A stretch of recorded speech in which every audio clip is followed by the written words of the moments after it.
अब जो मैं आवाज आपको सुनाने वाला हूं वो खुद सरदार पटेल की है।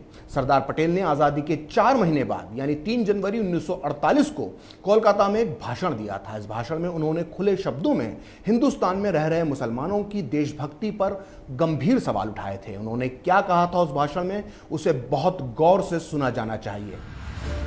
हिंदुस्तान में 3-4 करोड़ मुसलमान पड़े हैं, वो मिराज की बात नहीं है, लेकिन बात एक है कि हिंदुस्तान में जो मुसलमान पड़े हैं वो मुसलमान ने, काफी लोगों ने, ज्यादातर लोगों ने पाकिस्तान बनाने में साथ दिया।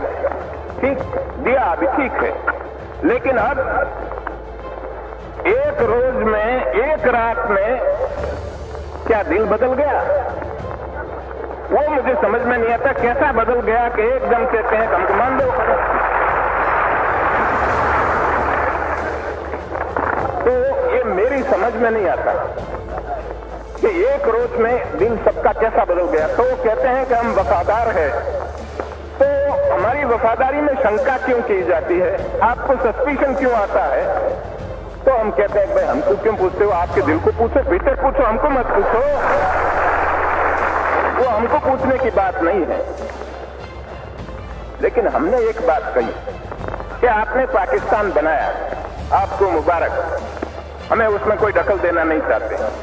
कोई कहते हैं कि हम आखिर पाकिस्तान और हम एक हो जाए। मैं कहता हूं कि मेहरबानी करके ऐसी बात न करो, वो कैसे रहने दो। सरदार पटेल का जो भाषण आपने सुना है उसमें वो हिंदुस्तान के उन मुसलमानों की बात कर रहे हैं जो आज़ादी के बाद भारत में ही रह गए थे। अपने आपने सुना होगा कि सरदार पटेल ने कहा कि जो इस वक्त यानी आज़ादी के बाद 3-4 करोड़ मुसलमान भारत में पड़े हैं, उनमें से ज़्यादातर ने पाकिस्तान बनाने में साथ दिया था। आपने इस भाषण में सरदार पटेल इस बात पर भी हैरानी जता रहे हैं कि जिन मुसलमानों ने कल तक पाकिस्तान बनाने में साथ दिया था, आज अचानक एक दिन में उनका दिल कैसे बदल गया।